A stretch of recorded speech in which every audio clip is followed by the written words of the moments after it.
一旦その、外から見た視点を持ってね、どっちが家族の幸せを増やす方向に貢献してるのかっていう視点を持ったら、お父さん恥ずかしくてその行動できないと思うね。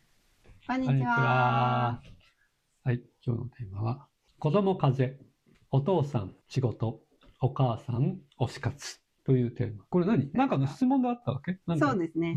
お父さんからの質問で、保育園に行っている子供の熱が出ちゃって、で、その日たまたま共働きの妻の方が、推し活でコンサートに行きたい。で、推し活の方に行くために休んでて、で、子供が熱出ちゃって、奥さんの方から、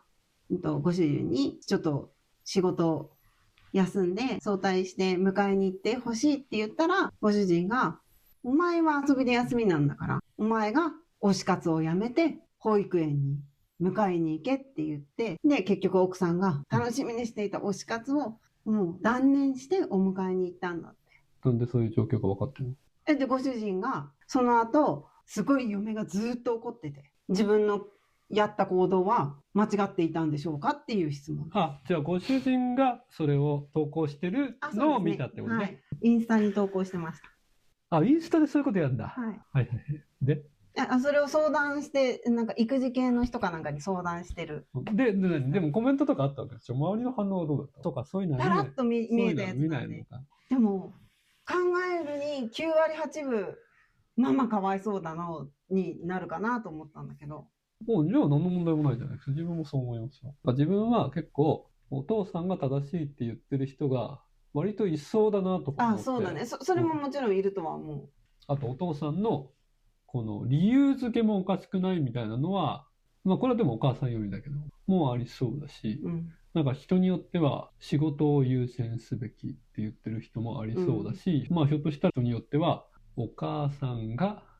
子育てをみたいな感じの視点を持ってる人もまだいるのかなみたいには思ったけど、ちなみにどう思ったんですか？それでその相談されてる育児系の人は、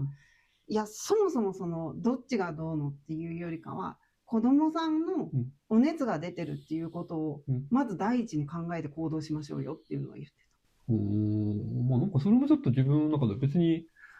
間違ってるとは思わないけど、ポイントはそこなんだと思いますね。逆に、りあちゃんのポイントは何？いや、なんか、すごい損得だなと思って。育児をしてるのが損なんだなって思ったのが衝撃的だった。俺が迎えに行ったら損だみたいな。まさとは。いや、正直、細かい状況わかんないじゃないですか。お父さんの仕事が、例えばリモートワークなのか、オフィスワークなのか、オフィスが30分で行けるところにあるのか、2時間かかるところにあるのかとか、お母さんの推し活が今週5回目の推し活なのかとか、それとも今年1回唯一楽しみにした推し活なのかっていう細かいところが一切わかんないので、その説明だけでどっちが正しいとか間違ってるとかいうことは決められないけれども、まず自分の違和感は、仕事だから推し活よりも優先されるみたいな考えは自分の中ではないですし、そうだね。あと子供を優先すべきみたいな考えもないことないんだけど、その人が言ってるほど強くは自分の中にはないですねと思いますね。要するに、なんで子供を優先するっていう考えがあるのって考えたときに、結局時間を優先してるんじゃないですか。要するに、5歳の子供の、例えば平均寿命60年だとしてね、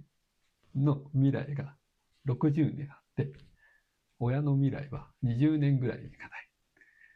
だから子供を優先でしょ、多分。トータルで見たときに。そうですね。でしょ？多分そういう考えから子供を優先する。みんないちいちそんなこと考えないでやってるけどね。そういうところがあると思うんですよ。という意味。だから自分の中では、親も全然楽しみは、割合的には全然優先されるべきところはありますよ。だから、じゃあお父さんとお母さんが、平均寿命を考えたときに残り20年。でも子供平均寿命を考えたときに残り70年。そしたら、7対2でお母さんのもう優先されるべきですよって思う。病気でも。だからここも、病気が単純にちょっと体温計で37度超えたぐらいの病気なのか、ちょっとそこがわからないので。まあでも研究生を要するんだったらママもそっちには行くと思うのよ。だから自分は保育園から連絡があったっていう時点で、まあちょっと体温が高めってぐらいなんだろうな。さすがに保育園ももうやばいってなったら、そんなとこ呼ぶ前に病院、先に連れてってると思うので、なので、まあ保育園的には、ちょっと他のお子さんの中に今入れられちゃうと困るよねっていうぐらいのレベルなのかなっていう認識で今答えてる。どうしてお母さんの方がかわいそうって思うの？だから自分の前提は、自分の基準も常にそうなんですけど、今じゃあそのお父さん、お母さん、お子さんの3人家族と考えるときに、3人のトータルの幸せ量が最大になる選択をすればいいなと思うだけなんですよ。だから全然細かい状況わかんないですよ。ひょっとしたらお父さんはもう有給がなくて、これをここで出たら評価がすごい響いて給料が落ちるとかいう、なんかそういう状況がひょっとしたらあったのかもしれないですけど、今なかったという前提で、お母さんは1年に唯一楽しみにしていた推し活を諦めなければいけなかったみたいな前提で話すと、その1年に1回のやつを優先してあげるのがこの状況の中ではベストな選択だったんじゃないかなと思うわけですよ。だからみんなの幸せなので、多分子供は単純に幼稚園から他の子さんの中から離れれば保育園的には OK だったと思うし、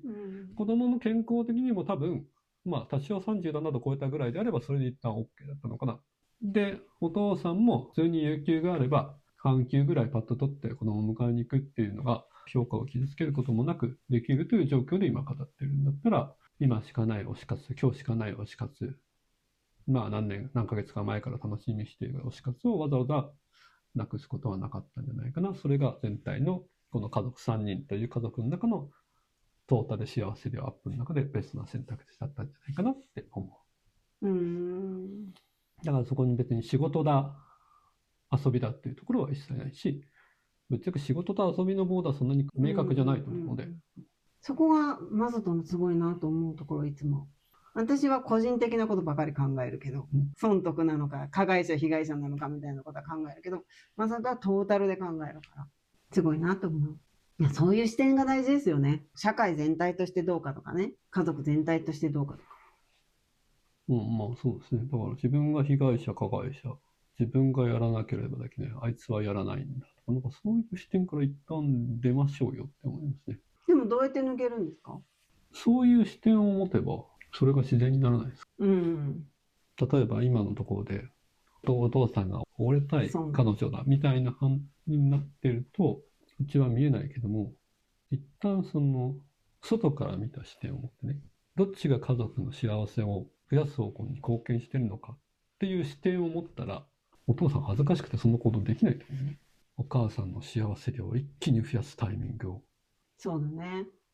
壊すなんて行動を、それは世の中みんなそうだと思うけど、社会でもそうだけど、そういう視点を持って行動してる人を一旦そっちの視点に立てば、なんか恥ずかしくてなんかね、その辺にゴミ捨てて歩いたりとか、そんなことできないと思うよ。はい。伝わる人には伝わると思うから、それでいいかなと思う。視点の違いってね、なかなか難しいんですね。できない自分が言うのもなんなんですけどね。ですんごい思うでしょ。なんでそういう視点なんだろうって常に思うと。だからこの前ほらさ、具体と抽象の本を話したじゃないですか。抽象方面に一度立った人間は、具体方面が見えるけど、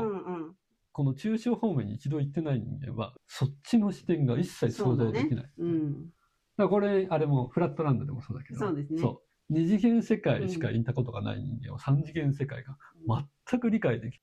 どうしたらいいんですかね。だからこういう話とかにたくさん触れて、そういう視点があるんだ。まず気づくことだし、それができたら次はそれを行動に反映することだし、という繰り返ししかないんじゃないですかね。こんだけ365日毎日浴びてても、なかなかうまくいかない。そんなもんですよ。はい。はい。じゃあ、そういうことで。はい、そんなところで、よかったら皆さんからのご意見、質問お待ちしております。チャンネル登録、いいねお願いします。バイバーイ。バイバーイ。15分。サムネイル、今のなんだっけ。推し活だから、ちょっとハートして。ハートでさ、ハートで私が推し活して、こうやってやってんの。